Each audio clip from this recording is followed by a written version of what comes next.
Ayao, Otep mes frères, encore une vidéo dans laquelle je vous laisse réfléchir. Les rats.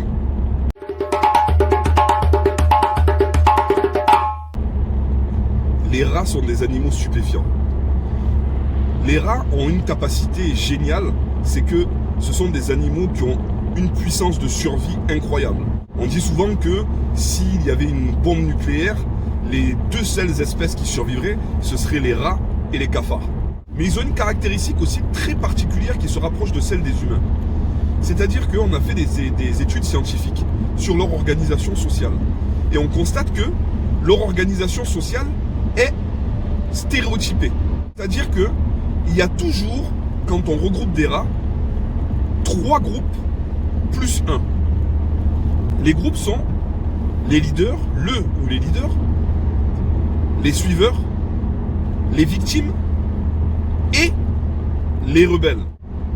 En fait, les rebelles, c'est uniquement des leaders qui n'ont pas eu, la capacité physique d'être au-dessus des réels leaders, et 2, qui n'ont pas été capables de pouvoir fédérer derrière eux des suiveurs. Donc c'est pour ça que eux, ce sont des rebelles. Il y a une caractéristique assez intéressante. C'est-à-dire que le leader ou le groupe de leaders s'attaque toujours aux victimes. Ils s'attaquent aux victimes pour leur prendre leur nourriture, pour leur prendre toutes les ressources qu'on leur donne. Si par exemple, on donne de la nourriture spécifiquement, directement aux victimes, les leaders vont leur tomber dessus et par la suite, les suiveurs vont faire la même chose. Et ça, c'est particulièrement intéressant parce qu'ils poussent le vice jusqu'à utiliser leurs victimes pour pouvoir leur faire faire des basses besognes. Exemple, si vous prenez par exemple une cage munie à l'intérieur d'une séparation de, on va dire, d'une 50aine de centimètres avec un petit plan d'eau, c'est une expérience scientifique qui a été faite. Vous prenez les rats, vous les mettez d'un côté, tous, et vous mettez de la nourriture de l'autre côté. Effectivement, les rats n'ont pas peur de l'eau, donc dès qu'ils auront faim, eh bien, ils vont traverser le plan d'eau et ils iront chercher la nourriture. En revanche, quand on met un potentiel électrique dans l'eau des rats, on constate que les rats vont essayer de rentrer dans l'eau, ils vont bien voir qu'effectivement ils se prennent un shoot électrique.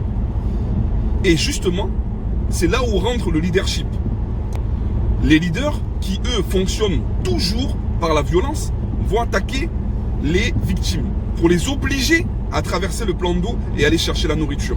Et ils iront chercher la nourriture, se feront électrocuter, et quand ils reviendront, ils se feront attaquer pour qu'on leur reprenne leurs ressources.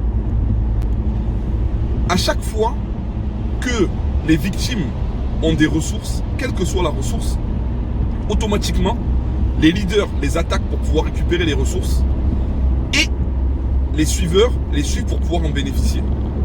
C'est comme ça que ça fonctionne. C'est super intéressant parce que derrière ça, à aucun moment, vous verrez une victime qui va essayer de négocier avec un leader.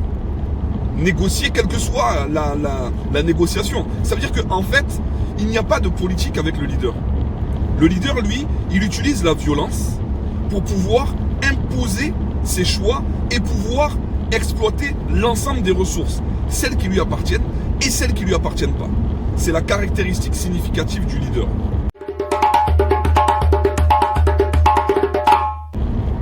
Et vous constatez que la géopolitique mondiale fonctionne exactement de la même manière.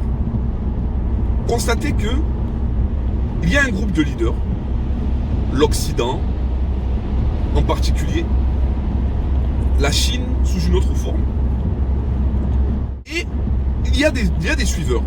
Donc des suiveurs, dans l'Occident, il y a des leaders comme la France, l'Allemagne, et puis vous regardez par exemple en Europe, vous allez avoir tout un tas de pays, eux ils disent rien du tout, mais ils vont bénéficier quelque part de ce que les leaders vont pouvoir faire, vont pouvoir récupérer comme ressources et bénéficier de cet ensemble-là. C'est comme ça que ça fonctionne. Et il y a aussi les victimes.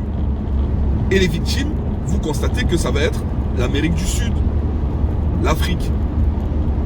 C'est eux qui sont les principales victimes. Et ils fonctionnent exactement comme les rats. À savoir, les leaders vont les attaquer. vont faire en sorte de les obliger à exploiter les ressources pour eux et ils vont récupérer ces ressources. Mais il y a une chose qui est très intéressante, c'est que, comme je vous ai dit précédemment, il n'y a en aucun cas aucun leader qui n'a été, on va dire, contraint à donner des ressources par une voie politique. Les seuls que les leaders laissent tranquilles, ce sont les suiveurs et les rebelles. Pourquoi les rebelles? C'est-à-dire, c'est pas l'objectif de se mettre tous en rébellion.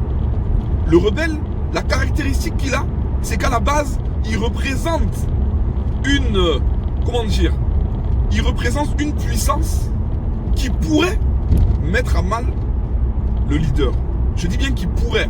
C'est pas qu'ils vont les attaquer, mais qui pourrait mettre à mal le leader. Exemple, aujourd'hui, vous voyez par exemple Kim Jong-un. Kim Jong-un, il n'a jamais tiré sur personne avec ses armes nucléaires.